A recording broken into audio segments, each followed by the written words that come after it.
Hey guys, I said I was gonna record more dreams, and so I want to make sure I do that. Wanted to really quick just hit you with this dream right quick that my brother and I had on the same night in 2015. And in the dream, the dream that I had in 2015, on the same night, right? The dream that I had, there was like a like volcano smoke coming in, and I'm not sure if it was from a volcano or anything. I don't think that matters in this dream, but it was like this thick smoke that had like fire and stuff going through it coming in from the horizon, and it was way in the distance. And so I remember my husband and I, we were preparing, which is always a theme in our dreams, always preparing. We're preparing food and clothes and things like that, and so and medicine and stuff like that. And so just for some type of sudden destruction that we understood was coming. So we're there and we're preparing this stuff, and we see this smoke coming out on the horizon. And so my husband's like, okay, we got a little bit more time. We got more time because it's so far away. And he said, let me bend down. And he saw his shoe was untied. So he went to tie his shoe. And when he got back up, that smoke was right upon us. I mean, I'm talking about like 5 feet away. So there was no time to go anywhere. And so we began to like cry out to God because we knew we had no more time. And a door appeared out of nowhere. And in that door, it was open. And we heard a voice say, come. And so we went into the door, and then that smoke went and it covered the land, and anything that it touched, it burned up. And yet we were safe inside that door that appeared out of nowhere. And then I woke up. And so that was my dream. And my brother on the same night had a dream where same situation, he's preparing and supplies, food, medicine, stuff like that. And then he looks out on the horizon, and it's this thick, like black line on the horizon, and he doesn't know what it is. And as it gets closer, he realizes that it's soldiers dressed in black with their guns ready and pointed.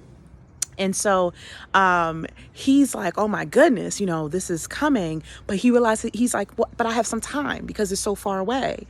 And he turns his head and he turns back, and it's right upon him.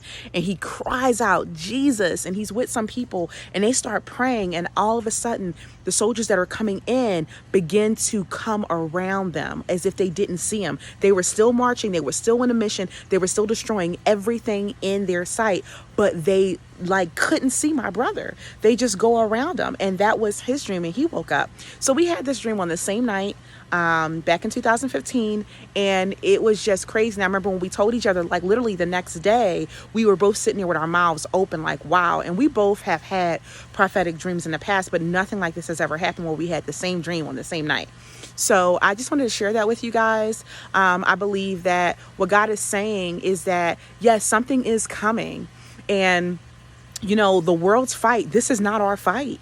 Our fight is in the Lord, and we need to be crying out to God. We need to be about his business. And as this doom, this destruction is going to come upon this nation, I believe, the same way that God protected the 3 boys in the furnace, Shadrach, Meshach, and Abednego, is the same way he's gonna protect us. We might have to go into the fire, but God is gonna protect us in it. The same way he protected Daniel in the lion's den. I heard Dimitri Duduman say this. The same way he protected Daniel in the lion's den is the same way that he's gonna protect us in his church. And but a lot of people are gonna be destroyed. There are gonna be some people that are gonna be Lot's wife, that they're part of the church, but they're gonna be in the midst of the destruction because of their unbelief, because of their disobedience. They're going to turn back, and they're going to reach for the world. They're going to reach for the culture, and they're going to find themselves burnt up just like her. As she was a pillar of salt, they're going to find themselves completely destroyed because they were holding on to the things of this world. Whereas we are called to set our eyes towards the Lord and go where he tells us to go and do what he tells us to do. So I hope that this encourages you guys. We'll be posting more dreams, but be encouraged. Love you guys. And until the next time, stay blessed.